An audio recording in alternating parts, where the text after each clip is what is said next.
오늘 우리 미가서 6장 6절에서 8절 말씀을 통해서 하나님께서 너에게 원하시는 것은 이라는 제목으로 함께 은혜를 나누기를 원합니다. 벌써 2025년 11월 마지막 주일입니다. 이제 2025년도도 한 달 남았습니다. 여러분 한 해를 돌아보면서 어떤 마음이 드십니까? 정신없이 살아오신 분들도 계실 것이고 또 몸과 마음이 복잡해서 좀 지친 분들도 계시지 않을까 생각합니다. 그리고 할 일도 너무 많고 또 사람들과의 관계도 어렵고 교회 생활도 쉽지 않은 분들도 더러 계시지 않을까 생각합니다. 또 그와는 또 반대로 의외로 2025년 한 해가 또 나에게는 특별한 해이고 또 즐겁고 행복한 해이고 그리고 또 회복의 해가 되시는 분들도 있을 거라고 생각합니다. 혹시 있으십니까? 2025년도가 행복하고 회복이 있고 즐거운 한 해였습니까? 예. 설교를 잘못 준비했네요. 자, 2025년 한 해를 지나온 모습이 제각기 다 다르지만 모두가 공감하는 것은 지금 이 시대를 살고 있는 우리의 삶이 너무나 복잡하고 어려운 시대에 살고 있다는 것은 아마 다 공감하리라 생각이 되어집니다. 참 스마트폰을 열어도 엄청난 정보들이 쏟아져 나오고 또 SNS에서는 다른 사람들의 삶, 다른 사람들의 인생과 비교하게 되고 또 직장에서 일터에서는 치열하게 또 경쟁해야 하고 또 가정에서는 또 알게 모르게 때론 눈치를 보고 또 때론 크고 작은 갈등으로 또 힘들어하고 교회에서는 우리가 또 관계해야 되고 봉사해야 되고 섬겨야 하는 일들이 있습니다. 그러다 보니 어느 순간 참 한 해를 돌아보면서 우리의 마음속에 이런 질문들이 생기지 않을까 생각합니다. 내가 이렇게까지 신앙생활을 하고 있는 이유가 뭐지? 이렇게까지 해야 하는가? 왜 예배드리고 왜 봉사하고 왜 교회에 다녀야 하는 것일까? 이 복잡한 세상 속에서 하나님은 도대체 어떤 사람을 찾으시고 어떤 사람을 원하실까? 이런 질문을 하지 않을까 생각이 드는데요. 여러분들은 올 한 해가 너무 행복하다고 하니까 이 질문들이 혹시 자신에게 적용이 되십니까? 적용이 안 되시면 제가 축도하고 예배를 마치면 될 것 같습니다.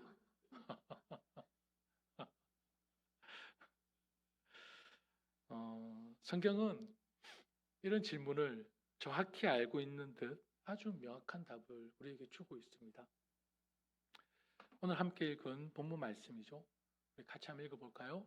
사람아, 주께서 선한 것이 무엇임을 내게 보이셨나니 여호와께서 내게 구하시는 것은 오직 정의를 행하며 인자를 사랑하며 겸손하게 내 하나님과 함께 행하는 것이 아니냐라고 말씀하고 있습니다.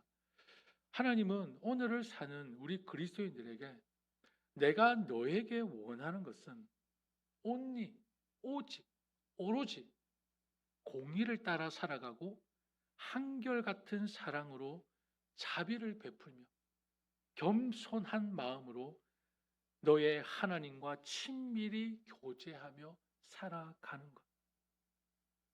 이 말씀은 나는 네가 무엇을 이루었는지, 무엇을 쌓았는지, 무엇을 만들었는지, 무엇을 세웠는지 보고 싶은 것이 아니라 네가 어떤 사람이 되었는지, 너의 삶은 어떤지 하나님이 그것을 보고 싶어 하신다는 것입니다. 네가 얼마만큼 노력하고 수고하고 힘쓰고 애썼는지를 보고 싶은 것이 아니라 네가 지금까지 어떤 사람이 되었는지, 너의 삶은 어떤지 내가 그것을 보고 싶구나. 하나님의 마음이신 거죠. 미가서 전체를 좀 배경을 설명드리면 좋겠지만 시간이 너무 지나가서 여러분들에게 은혜가 안 될까 싶어서 이거는 조금 내려놓고 집에 가서 오늘 미가서가 짧으니까요. 한번 전체적으로 보십시오. 이미 북이스라엘이 멸망하고 남유다만 남았습니다. 그리고 지도자, 부자들, 종교 지도자들, 백성들까지 다 하나님 앞에 반역하고 부정하고 다 거짓된 삶을 살면서 형식만, 아까 6절, 7절 말씀을 읽었을 때에 천천의 숫양, 그죠? 많이 드리면 좋은 줄 알고 형식에 치우친 그들의 삶이었습니다. 여러분, 하나님은 우리에게 네가 뭘 많이 바쳤, 많이 노력했냐, 이게 아니라 넌 어떤 사람이야? 넌 어떤 삶을 살았니? 이렇게 우리에게 말씀하시는 것입니다. 여러분, 위로가 되지 않으십니까? 저는 이 말이 참 위로가 됩니다. 왠지 아십니까? 요즘 세상은 더 복잡하지 않습니까? 많은 것을 만들어내고 이루기가 너무 힘든 세상입니다. 이런 우리에게 난 네가 뭘 했는가가 중요한 게 아니라 넌 어떤 사람, 넌 어떤 삶을 살았니? 대단한 성취나 업적이 아니라 단순하고 진실한 그 마음을 하나님이 우리에게 요구하시고 원하시고 바라신다. 하나님이 저와 여러분에게 원하시는 것이 오늘 딱 본문에 세 가지로 소개하고 있잖아요. 정의를 행하며 인자를 사랑하며 겸손하게 내 하나님과 함께 행하는 것. 여기서 가장 중요한 게 뭡니까? 제일 마지막에 나와죠. 내 하나님과 함께 행하는 것. 첫 번째로 우리에게 하나님께서 요구하시는 것. 이 땅을 살아가는 사람들에게 하나님께서 그리스도인들에게 원하시는 것이 첫 번째로 이 하나님과 함께 행하는 사람을 원하고 계십니다. 여러분 여기서 겸손이라고 있죠. 겸손하게. 겸손이라는 단어가 보입니다. 이 단어는요. 티내지 않고 조용하게. 남에게 과시하지 않고 하나님 앞에서 묵묵히 걷는 삶을 말합니다. 겸손이라는 단어. 즉 겉으로 보이는 신앙의 폼, 신앙의 형식이 아니라 하나님 앞에서 진짜 진실한 마음으로 살아가는 것. 그리고 네 하나님과 함께라고 말씀합니다. 이 말은 단순히 하나님 옆에 있는 정도가 아닙니다.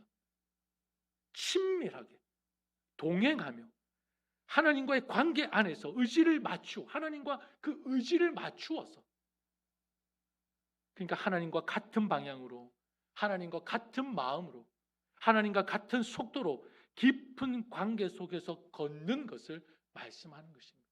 이 하나님과 함께. 이렇게 하나님과 함께 걷는 신앙의 삶은 여러분 어떤 모습으로 바뀔까요? 여러분 하나님과 함께 걸으면 걸을수록 어떤 삶으로 변화될까요? 단순해집니다. 안 믿으시는가 보네요. 단순해진다니까요. 아멘이 안 되십니까? 동의가 안 되십니까? 여러분 하나님과 가까우면 가까워질수록 여러분 삶이 단순해집니다. 정말 하나님을 알아가면 알수록, 하나님과 관계를 맺어가면 갈수록 여러분 신앙은 결코 복잡해질 수가 없습니다. 왜요? 하나님 한 분이면 충분하니까. 하나님 한 분이면 충분하니까 복잡해질 수가 없는 거예요. 단순해지는 거예요.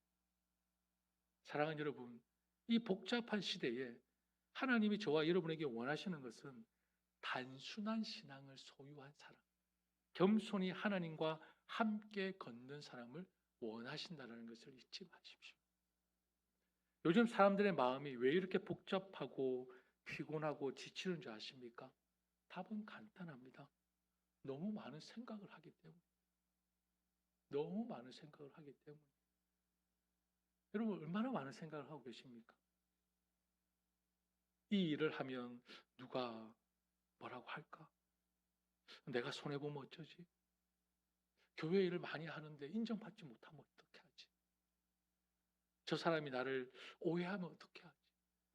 이 외에도 엄청나 많은 생각을 하고 있습니다. 여러분, 생각이 많아지면요, 반드시 사람은 지칩니다.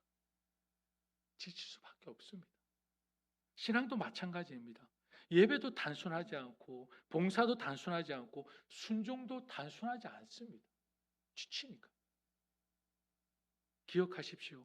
하나님이 원하시는 사람은 이런 사람이 아닙니다. 나는 너의 복잡한 계산이 아니라, 너의 복잡한 생각이 아니라 내가 너를 사랑한 그 마음에 순전히 온전히 반응하는 그 한 사람을 원합니다. 하나님만을 생각하고 하나님과 함께 걷는 사람. 얼마나 단순합니까?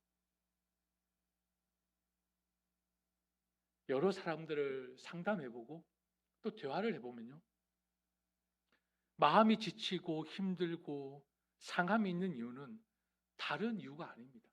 마음이 복잡하기 때문에. 마음이 복잡하기 때문에. 생각이 많기 때문에. 사랑하는 여러분, 하나님이 저와 여러분에게 말씀을 통해서 계속 강조하고 있는 것이 무엇입니까? 제가 말씀을 왜 많이 읽으라고 하는지 아십니까? 하나님을 알아라고. 말씀 한번 볼까요? 예, 안 넘어가네요. 다음 좀 한번 넘겨주시겠습니다. 예. 자, 출애굽기 3장에 하나님 뭐라고 하셨나요? 나는 스스로 있는 자. 창세기 17장에 나는 전능한 하나님. 시편 90편에 영원부터 영원까지 주는 하나님이십니다. 요한복음 4장에 하나님은 영이시네. 매 주일마다 제가 선포하고 있지 않습니까? 그 다음에 나는 거룩하다.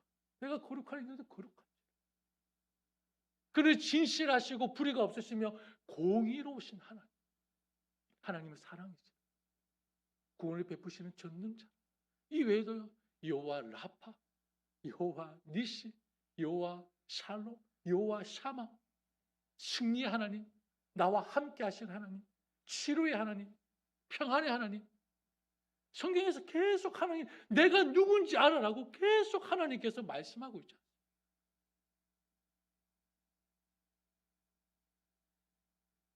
생사를 주관하시는 분, 우리를 죽이기도 하시고 우리를 살리기도 하시고 우리를 때로는 아프기도 하시고 우리를 치유하기도 하시고 우리의 것을 걷어가기도 하시고 우리를 또 풍성하기도 하시고 모든 것을 주관하시는 하나님.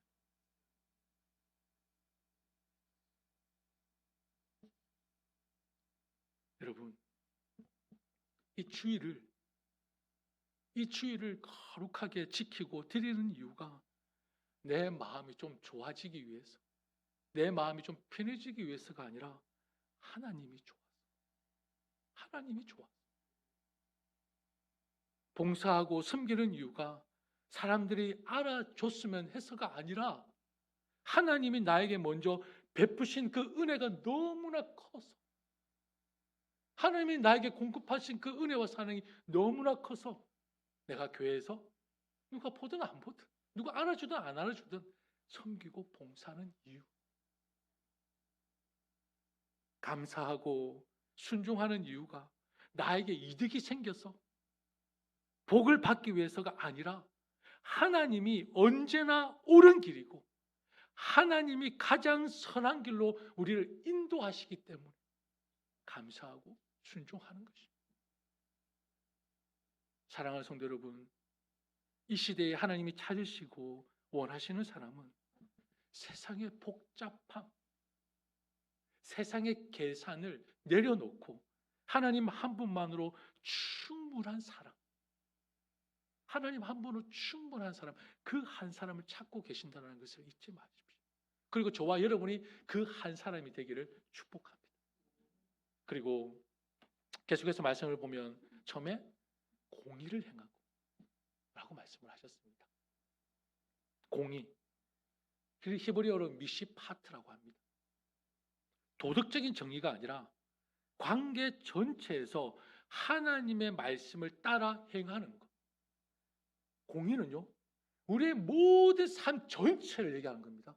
우리의 모든 삶 전체에서 하나님의 말씀을 따라 행하는 것이 공의를 행한다라는 말씀.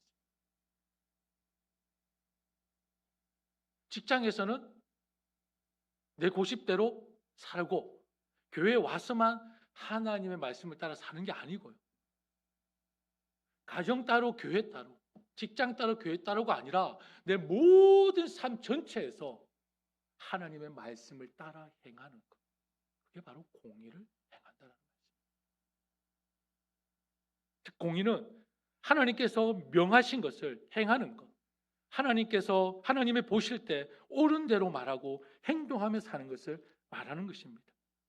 요즘 시대는 하나님의 말씀을 따라 사는 것보다 자기 기분이 더 먼저입니다. 자기 감정이 더 먼저입니다. 자기 영역이 더 먼저인 그런 시대가 바로 오늘 날입니다. 그냥 내 마음이 원하면 하는 거지. 요즘은 다 그렇게 살아. 성경이 옛날 얘기야. 뭐 주일 한번 빠지는 거, 나 기분이 좋으니까 오늘 놀러 가자.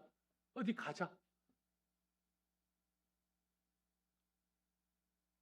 그렇지 않습니다. 그렇지 않다고요, 여러분. 여러분, 이것은요, 시대의 변화이고요, 트렌드이고요, 문화입니다. 근데 이 말은 그건 뭐냐? 진리가 아니라는 것입니다. 시대의 변화, 시대의 트렌드, 그리고 시대의 문화는 여러분 변하는 것이지 진리가 아닙니다. 아멘? 여러분, 진리는요, 시대를 따라 결코 변하거나 바뀌지 않습니다. 진리는 어떤 시대든 똑같습니다. 변함이 없습니다. 말씀을 같이 한번 읽어볼까요? 같이 읽습니다. 풀은 마르고 꽃은 시드나 우리 하나님의 말씀은 영원히 서 있다. 그 다음 구절입니다. 하늘과 땅은 없을지라도 나의 말은 결코 없어지지 않을 것이다. 아멘. 하나 더. 모든 육체는 풀과 같고 그 모든 영광은 풀의 꽃과 같아. 풀은 마르고 꽃은 떨어지되 주님의 말씀은 영원히 있다. 이게 진리라고요. 이게 진리라고요. 내 기분이, 내 감정이, 내 영역이 진리가 아니라, 이 시대의 문화가 진리가 아니라, 이 시대의 트렌드가 진리가 아니라, 그 진리라. 하나님의 말씀이 진리라. 그러면서 하나님은 말씀하시죠. 같이 읽을까요? 이거는 죄송합니다. 이 구절을 제가 못 넣네요. 제가 읽어드릴게요. 그러면서 하나님은 말씀하십니다. 너희가 나의 말에 머물러 있으면 너희는 참으로 나의 제자들이다. 그리고 너희는 진리를 알게 될 것이며 진리가 너희를 자유롭게 할 것이다. 요한복음 8장 31절 32절 말씀. 말씀이 기준이 되면 우리의 삶이 결코 흔들리지 않습니다. 하나님의 말씀이 내 삶의 바탕이 되고 내가 따라갈 길이 되고 나의 생명이 되며 그 삶은 결코 흔들림이 없다는 것입니다. 살아계신 하나님의 말씀이 내 삶의 기준이 되면 물질 앞에서 우리는 정직해질 수가 있습니다. 관계 속에서도 공의를 행할 수가 있습니다. 직장에서도 신앙을, 믿음을 결코 타협하지 않습니다. 하나님의 말씀이 내 삶의 기준이 됩니다. 자녀 교육에서도 마찬가지입니다. 자녀 교육에서도 말씀을 기준으로 선택하는 그리스도인의 삶을 누릴 수 있다는 거죠. 이것을 여러분 신학적 용어로요, 말씀의 충분성이라고 합니다. 여러분, 말씀은요 충분합니다. 충분. 성경은 우리의 가정, 일터, 관계, 판단, 선택에 필요한 기준을 모두 다 가지고 있는 것이 뭐라고요? 성경입니다. 하나님의 말씀입니다. 그래서 우리 그리스도인은 어떤 것을 결정하고 선택할 때 이렇게 질문해야 합니다. 여러분 어떤 하나의 행동을 하고 어떤 선택하고 어떤 결정을 할 때 이런 질문을 반드시 하십시오. 하나님의 말씀은 뭐라고 말씀하고 예수님이라면 어떻게 하셨습니까? 이 선택과 이 결정에 하나님께서 기뻐하실까? 하나님 영광 받으실까를 먼저 물어보십시오. 하나님 너무 좋아하실 것입니다. 사랑하는 여러분, 우리의 삶에서 이 단순한 질문만 회복해도 가정이 바뀌고요, 관계가 바뀌고요, 삶이 바뀝니다. 우리의 삶에서 이 질문만 회복해도 우리의 가정이 바뀌고 삶이 바뀌고 관계가 바뀐다. 속으로 에이 설마 이렇게 궁시렁궁시렁 하시는 분이 있을지 모르겠습니다. 해보십시오. 말씀을 묵상해 보시고 말씀을 따라 살아 보십시오. 변화가 일어나는지 안 일어나는지 해보시고 그때 가서 궁시렁궁시렁 해도 뭐 저는 책임지지 않습니다. 여기 위에 따지십시오. 저 하나님께 한번 따져보십시오. 저는 시키는 대로 선포할 뿐입니다. 그리고 저는 그렇게 살고 있습니다. 감사합니다. 저는 하나님을 아는 것이 얼마나 감사한지 모릅니다. 저는 하나님이라는 단어만 들어도 눈물이 납니다. 예전에는 못 느꼈습니다. 목사의 아들로서 오랫동안 교회 생활을 했지만 하나님이라는 단어가 나에게 은혜고 복이라고 생각을 해본 적이 없습니다. 근데 시간이 가면 갈수록 하나님과 함께하는 것이 저에게는 그 어떤 것과 바꿀 수 없는 은혜이며 그 어떤 것과 바꿀 수 없는 복입니다. 그래서요, 저는 모든 삶을 하나님께 어떻게 하면 하나님께 영광 돌릴 수 있을까 생각하는 것이 저의 기도입니다. 하나님, 제가 누구를 만나도, 내가 무엇을 배워도, 내가 무엇을 익혀도 하나님 영광을 어떻게 올려드릴 수 있는가? 그게 기쁨입니다. 그게 보람이고, 그게 감사고, 그게 감동입니다. 그러나 지금도 턱없이 부족합니다. 턱없이 연약합니다. 사랑하는 여러분, 이 시대에 하나님이 원하시는 사람은 겸손히 하나님과 동행하는 사람, 그리고 말씀이 삶의 기준이 되는 사람이라는 것을 잊지 마십시오. 하나님의 말씀을 기준으로 삼고 말씀을 따라 살아가는 저와 여러분이 되기를 축복합니다. 그 다음에 인자를 사랑하라고 말씀하십니다. 미가서 6장 8절 말씀에 인자를 사랑하라. 인자를 성경에서 히브리어로 헤세드라고 합니다. 그런데 여러분, 이 헤세드는요, 번역이 너무 어려운 단어입니다. 한 단어로 번역할 수가 없습니다. 아마 성경에서 가장 많은 의미, 가장 풍부한 의미를 담고 있는 단어를 뽑으라면 아마 이 헤세드라는 단어일 것입니다. 여러분, 이 단어에는요, 사랑, 자비, 긍휼, 친절, 헌신, 용서, 신실함을 다 담고 있습니다. 그러니까 인자를 사랑하라는 것은, 헤세드를 사랑하라는 것은 사랑하는 것을 사랑하고 자비를 사랑하고 긍휼을 사랑하고 친절을 사랑하고 신실을 사랑하고 용서를 사랑하고 그리고 헌신을 사랑하라는 의미입니다. 얼마나 많이 해석이 됩니까? 그 의미가 바로 헤세드, 인자를 사랑하라는 말씀입니다. 모든 의미를 담고 있습니다.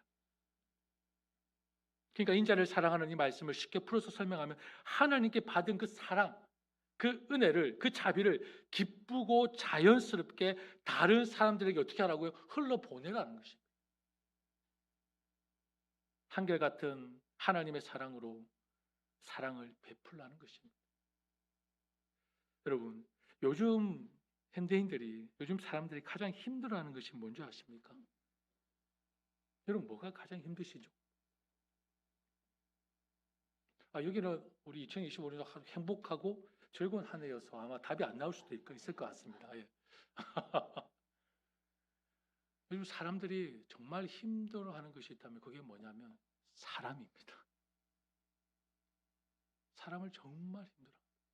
요즘 현대인. 사람 때문에 지치고 사람 때문에 상처받고 사람 때문에 절망하고 무너집니다. 그래서 현대인은 이렇게 말합니다. 나는 사람에게 기대를 하네.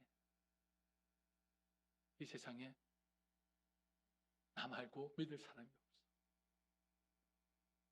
그냥 사람들과 거리를 두고 사는 게 편해. 나 혼자가 편해. 근데 여러분, 진짜 이렇게 살아도 아무 이상이 없다면 그렇게 살아라고 권면하고 싶습니다. 그러나 하나님은 우리에게 그렇게 말씀하지 않으셨습니다. 예수님 오히려 이렇게 말씀하시죠. 같이 읽어볼까요? 다음 하면 같이 읽습니다. 이제 나는 너희에게 새 계명을 준다. 서로 사랑하여라.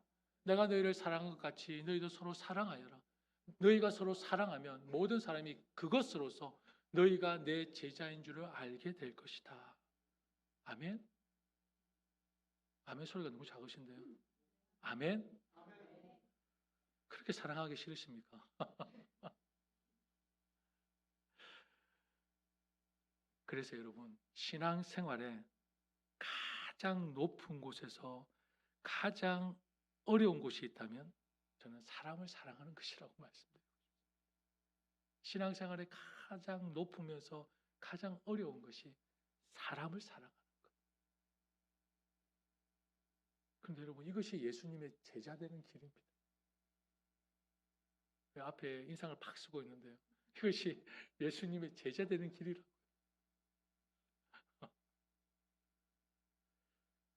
때로는 상담을 하고 대화를 하다 보면 상처받은 사람들, 마음이 다친 사람들에게 가장 큰 회복이 언제 일어나는지 여러분 아십니까?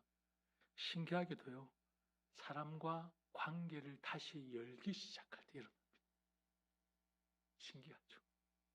사람이 가장 힘들고 사람이 가장 큰 지침이 되고 상처가 되는데도요, 진짜 가장 큰 회복이 일어날 때도 관계가 조금씩 열리기 시작할 때라는 것입니다. 상대방의 마음을 조금씩 열기 시작할 때 일어나는 것입니다. 그럼 사랑은요, 사랑을 선택하는 사람은 강한 사람이 아닙니다. 사랑을 선택하는 사람은 은혜를 받은 사람이 사랑을 선택합니다. 사랑을 받은 사람이 사랑을 선택합니다. 사랑을 선택하는 사람이 강한 사람이 아니라 은혜를 받은 사람, 사랑을 받은 사람이 그 사랑을 선택한다는 것입니다. 사랑하는 여러분, 하나님께서 찾으시는 사람은 어떤 사람인가? 인자를 사랑하는 사람이라고 말씀하셨습니다. 사랑의 관계를 다시 회복하는 사람입니다. 그래야 하나님이 가장 기뻐하시는 일을 할 수가 있습니다. 무엇입니까? 바로 한 영혼을 품고 한 영혼을 위해 기도하며 하나님께로 한 영혼을 인도할 수 있기 때문입니다. 사람을 사랑해야 하나님이 가장 기뻐하는 일을 우리가 할 수 있다는 것입니다. 그게 바로 또 예수님의 제자된 길이라고 말씀합니다. 여러분, 2025년도 이제 얼마 남지 않았습니다. 또 이렇게 그 관계로 그냥 넘어가실 것입니까? 그러지 마십시오. 관계를 다시 회복하십시오. 오래 미루던 용서를 시작하고 서먹했던 관계를 조금씩 열고 교회 안에서 형제 자매를 세워주고 마음이 다친 사람에게 먼저 손을 내미십시오. 그게 바로 여러분 그리스도인의 특권입니다. 특권이라고요. 하나님의 사랑을 안 특권이라고요. 끝까지 아멘을 안 하시네요. 이게 특권이라니까요. 우리는 그리스도의 사랑을 받은 자들 아닙니까? 은혜를 입은 자들 아닙니까? 그 특권을 사용하시라고요.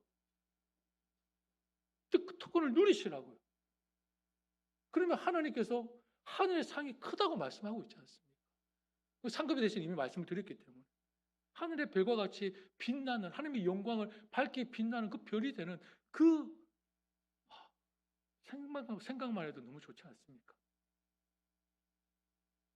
하나님은 능력 있는 사람을 쓰시는 것이 아니라 인자를 사랑하는 사람을 쓰시는 하나님이십니다. 여러분, 교회 공동체에서 가장 중요한 단어가 있다면 바로 저는 이 헤세드라는 단어를 말씀드리고 싶습니다. 교회 공동체에서 사람을 미워하고 사람을 시기하고 사람을 멀리하면 곧 그 공동체는요, 하나님의 뜻을 결코 이룰 수가 없습니다. 아무리 많은 예배를 드리고 아무리 많은 물질이 쌓이고 아무리 많은 봉사와 섬김이 있어도 서로 사랑하지 않는다면 그럼 무슨 의미가 있습니까? 우리가 교회에 나와서 예배 드리는 의미가 무엇이죠? 주님 앞에 헌금을 드리는 이유가 무엇입니까? 기도하는 이유가 뭐죠? 하나님의 뜻을 결코 이룰 수가 없습니다. 왜요? 가장 중요한 것은 우리는 예수님의 제자됨을 포기한 것이기 때문입니다. 서로 사랑하지 않는다는 것은 예수님의 제자됨을 우리 스스로 포기하는 것이라니까요. 예수님의 제자가 되지 않고 어떻게 하나님께 영광을 올려드립니까? 어떻게 하나님의 뜻을 우리가 세워갈 수 있겠습니까? 하나님의 나라를 결코 세울 수가 없습니다. 사랑하는 성도 여러분, 우리의 신앙이 바쁘고 복잡해진 시대 속에서 사실 본질을 잃어가고 있다고 해도 저는 과언이 아니라고 생각합니다. 현재의 교회의 모습들을 보십시오. 본질을 잃어가고 있습니다. 교회를 오래 다닌 것이 중요한 것이 아니라 하나님 앞에서 나는 어떤 사람이 되는가. 신앙생활을 오래 한 것이 중요한 것이 아니라 나는 하나님 앞에서 코람되어 내가 어떤 사람이 되는가. 나는 어떤 삶을 살고 있는가가 더 중요하다는 것입니다. 그 질문을 하십시오.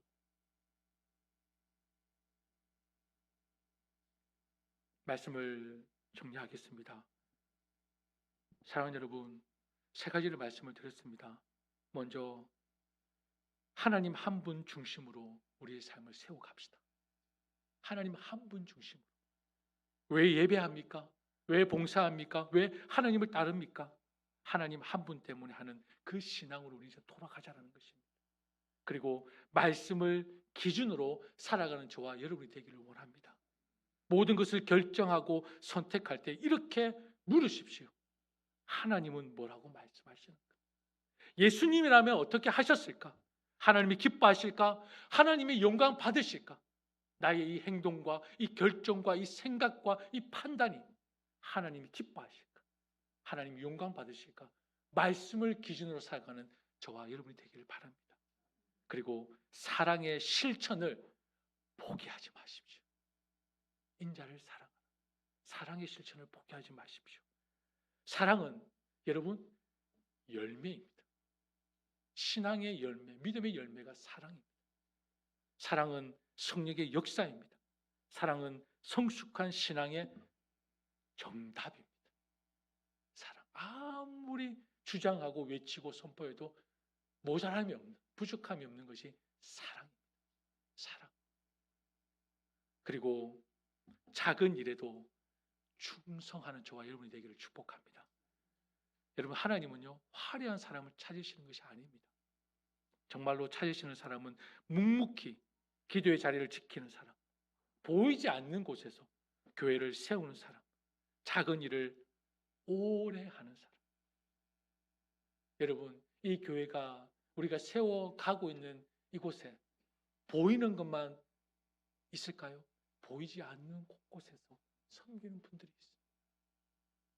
보이지 않는 곳곳에서 이곳에 와서 쓰레기를 치우고 청소하고 정리하고 정돈하고. 왜요? 여러분, 형식을 제가 그때 말씀을 드릴 때에 물이 중요하다고 말씀드렸지 않습니까? 근데 그 물이 중요하면요 당연히 형식을 찾게 됩니다. 여러분, 본질이 세워진 사람은요 그 본질을 담을 그릇을 중요하게 생각합니다. 물을 마시려면 뭐가 필요합니까? 컵이 필요하죠. 컵을 당연히 찾게 되는 거예요. 물을 마시기 위해서. 그래서 우리가 본질을 먼저 생각하면 형식은 자연히 따라옵니다.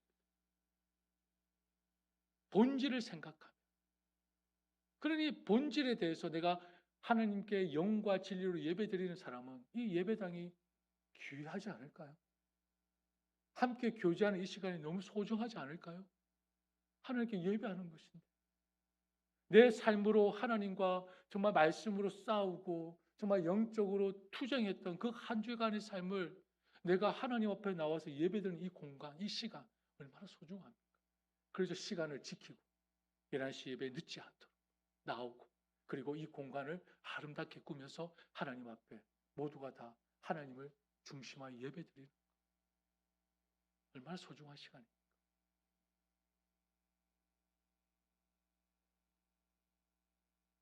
우리 이제 결단합시다. 하나님이 찾으시는 그 한 사람이 되겠습니다. 제가 그 한 사람이 되겠습니다. 아멘. 우리 함께 찬양하겠습니다. 찬양하실 때 아까 고백한 것처럼 하나님이 찾으시는 그 한 사람이 되겠습니다. 그냥 단순한 신앙, 단순한 마음으로 주님과 동행하는 사람, 말씀을 중심하여 그 진리 가운데 서는 사람, 사랑으로 살아가는 사람, 작은 일에도 충성할 수 있는 그 한 사람, 그 한 사람이 되겠습니다.